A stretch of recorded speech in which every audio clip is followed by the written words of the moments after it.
नहीं, देखिए, इस पर बात होनी चाहिए और मैं 1937 का हवाला देता हूं। 1937 में जब उस वक्त के हमारे जो बड़े आलिम थे, मौलाना अबुल कलाम आज़ाद, मौलाना हसरत मोहानी, उन लोगों ने जब इस वंदे मातरम के पूरे गीत पर जब एतराज़ किया तो कांग्रेस ने 1937 में एक रेजोल्यूशन पास किया और ये कहा कि हम सिर्फ पहली 2 लाइन गाएंगे आज़ादी के वक्त में, आखिरी का गीत, आगे का गीत नहीं गाएंगे। और पूरी आज़ादी के टाइम में 2 लाइनें गाई गई, पहली 2 लाइनें, आखिरी 2 लाइन, बाद की 2 लाइन, जितनी भी लाइनें हैं वो नहीं गाई गई।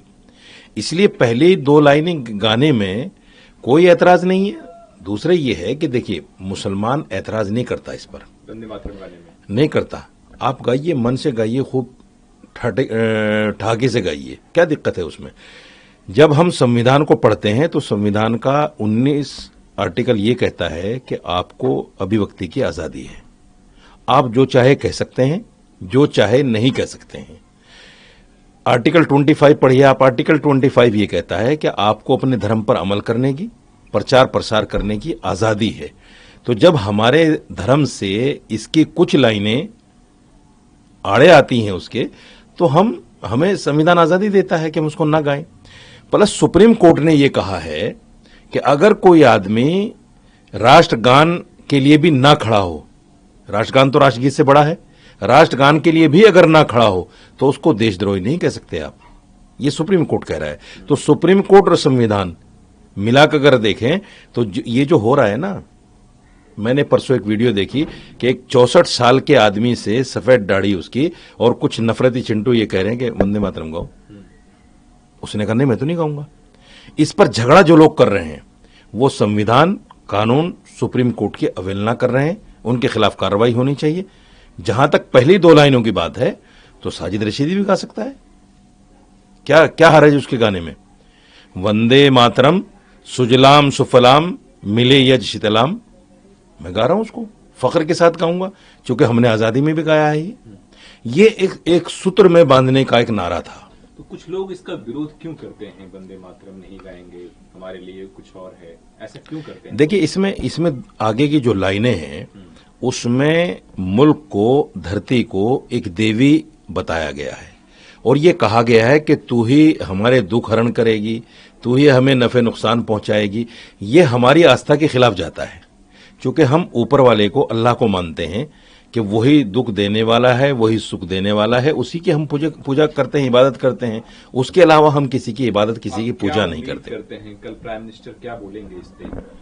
देखिए, मैं समझता हूं जिस तरह राज्यसभा में भारतीय जनता पार्टी ने कहा है कि इसमें राज्यसभा में नहीं गाया जाएगा वंदे मातरम, मैं समझता हूं कि वही होगा कि वंदे मातरम के ना गाने पर ही बात होगी कि ना गाया जाए। और मैं समझता हूं कि आज के वक्त में मुसलमान बीजेपी को लाइक करने लगा है। अगर बीजेपी चाहती है कि मुसलमान लाइक करे, मैं ये नहीं कह रहा हूं कि आप खुल के उनको, आपकी तो नीति और नियत ही नहीं है कि मुसलमान को साथ लगाओ, लेकिन कहीं ना कहीं दूसरी पार्टियों से त्रस्त होकर मुसलमान कहीं करीब आ रहा है। अगर उनको, आपको लंबी पारी खेलनी है, मेरी एक सलाह है, अगर लंबी पारी बीजेपी को खेलनी है तो ऐसे मुद्दों को दबाना पड़ेगा।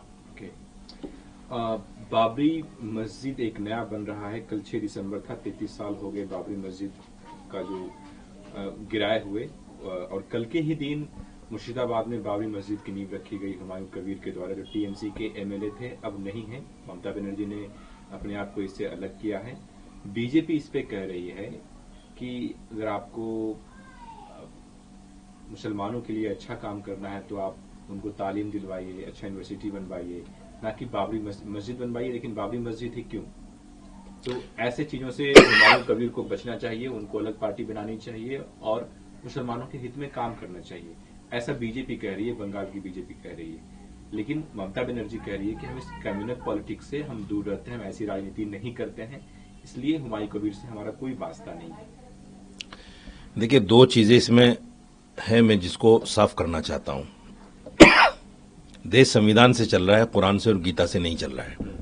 और देश का संविधान ये कहता है कि आपको इजाजत है मंदिर, मस्जिद, गुरुद्वारा बनाने की, आजादी है, आप बना सकते हो, ये आपका धार्मिक अधिकार है। संविधान में कहीं नहीं लिखा है कि बाबरी नाम से मस्जिद नहीं बनेगी। या जहांगीर, औरंगजेब, अकबर, इन जितने भी मुस्लिम शासक थे, इनके नाम पे नहीं बनेगी। तो जब संविधान में ऐसा कोई क्लोज नहीं है, तो जो लोग इसकी मुखालफत कर रहे हैं बाबरी मस्जिद बनने की, वो भी बंगाल में, अयोध्या में तो नहीं बना रहा है कोई। अयोध्या में बाबरी मस्जिद का मामला था, सुप्रीम कोर्ट ने फैसला दिया, मुसलमान खामोश हो गया। अब देश के किसी भी कोने में अगर बाबर नाम से मस्जिद बन रही है, तो ये संविधान की अनदेखी तो है नहीं, ये कोई गैर कानूनी तो है नहीं। सर बाबरी नाम जो ही क्यों, कुछ और भी हो सकता है ना सर? नहीं, बाबरी नाम ही क्यों नहीं, ये भी तो एक सवाल है ना, कि बाबरी नाम ही क्यों नहीं। आप चुपचाप करवाइए, डंका पीटने की क्या जरूरत है? आप नहीं, देखिए, इसमें राजनीति हो सकती है, और राजनीति इसमें ममता बनर्जी ने ज्यादा की है। ममता बनर्जी ने इसमें राजनीति ज्यादा की है। तो कह रही हैं कि मैं कम्युनल पॉलिटिक्स नहीं करती हूँ। नहीं, अगर आपको, देखिए, आपको अगर लग रहा है कि कम्युनल पॉलिटिक्स है, तो गिरफ्तार कीजिए ना उनको। उनको तो सुरक्षा मिला है बंगाल। आप अलग रहने को क्यों बोल रही हैं? अगर कम्युनल पॉलिटिक्स है ये हुमायूं कबीर की, तो आप गिरफ्तार कीजिए उनको, और गिरफ्तार करके जेल में डालिए बल्कि, और उनको सजा दीजिए कि भाई कम्युनल पॉलिटिक्स क्यों कर रहे हैं आप। आपने तो उसको बाकायदा सुरक्षा दी है, आपने तो बाकायदा वो प्रोग्राम होने दिया है, आपका तो सारा तंत्र मंत्र लगा हुआ था वहां पे, बाकायदा सुरक्षा मिल गई उसको।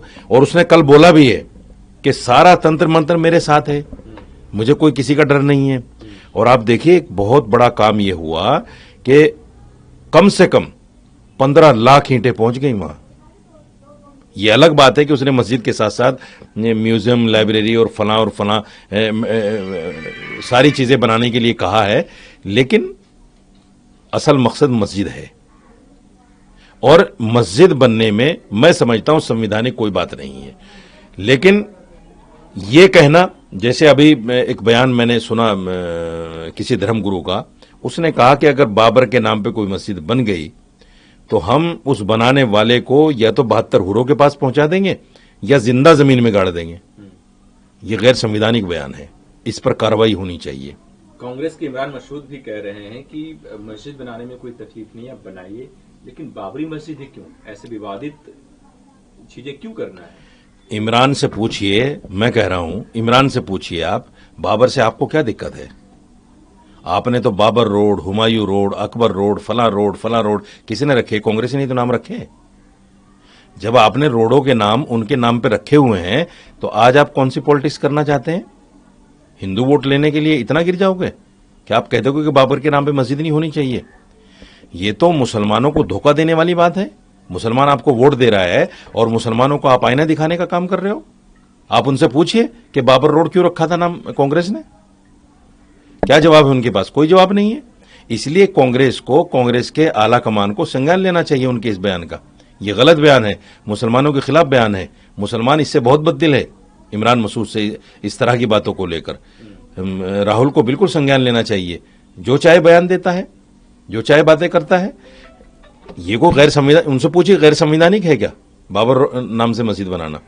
अगर कोई कह देगा कि इमरान के नाम नहीं होना चाहिए, तो क्या आप उसको कह देंगे कि भाई ये तो इमरान जो है ऐसा नाम है कि इस पर कंट्रोवर्सी हो रही है, मत कीजिए कुछ?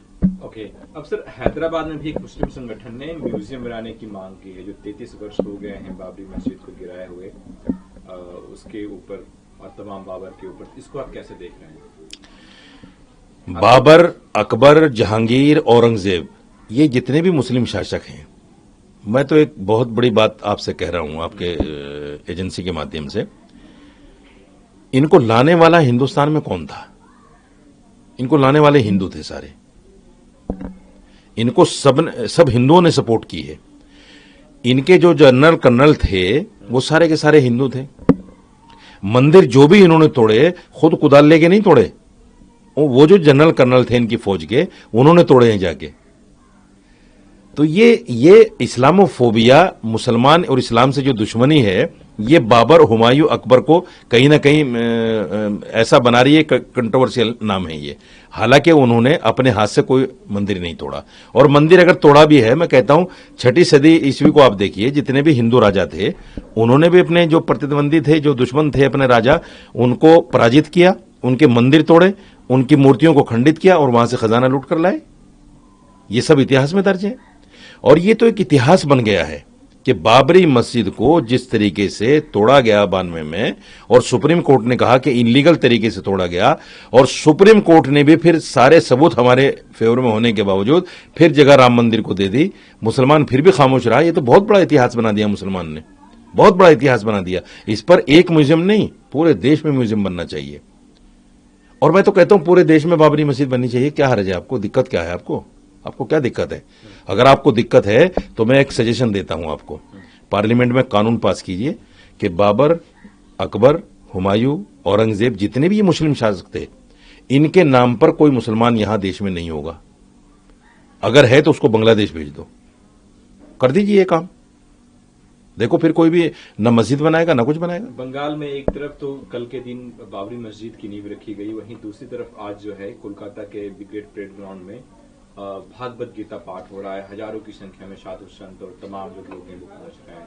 इसको आप कैसे देखते हैं? अच्छी बात है भाई, उनकी आस्था के मुताबिक जो गीता है, भगवत गीता, वो धार्मिक किताब है, आस्था का प्रतीक है, करें वो कथा, क्या बुराई है उसमें?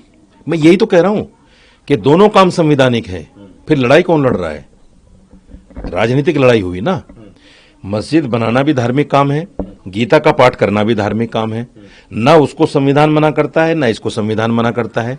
कीजिए दोनों काम। मैं कहता हूं 5 लाख क्यों, 10 लाख होने चाहिए। जब 80 करोड़ है मुसलमान, वो हिंदू देश में, तो सिर्फ 5 लाख क्यों पहुंचे? वहां तो 10 लाख और 15 लाख होने चाहिए थे। ऐसे ही मस्जिद बनाने में भी 3 लाख 4 लाख क्यों पहुंचे? वहां तो 10 लाख 15 लाख 20 लाख होने चाहिए थे। तो ये गैर संवैधानिक काम नहीं है। बहुत अच्छी बात है, कीजिए, लेकिन उद्देश्य दूसरे से नफरत करना ना हो, मस्जिद बनाने में भी और गीता का पाठ करने में भी। अगर उद्देश्य आपका नफरत करना है और आप किसी की चिढ़ में, किसी की खींच में ऐसा काम कर रहे हैं, तो भगवान खुश नहीं होगा, अल्लाह खुश नहीं होगा, सब खत्म हो जाएगा, सारी मेहनत पे पानी फिर जाएगा।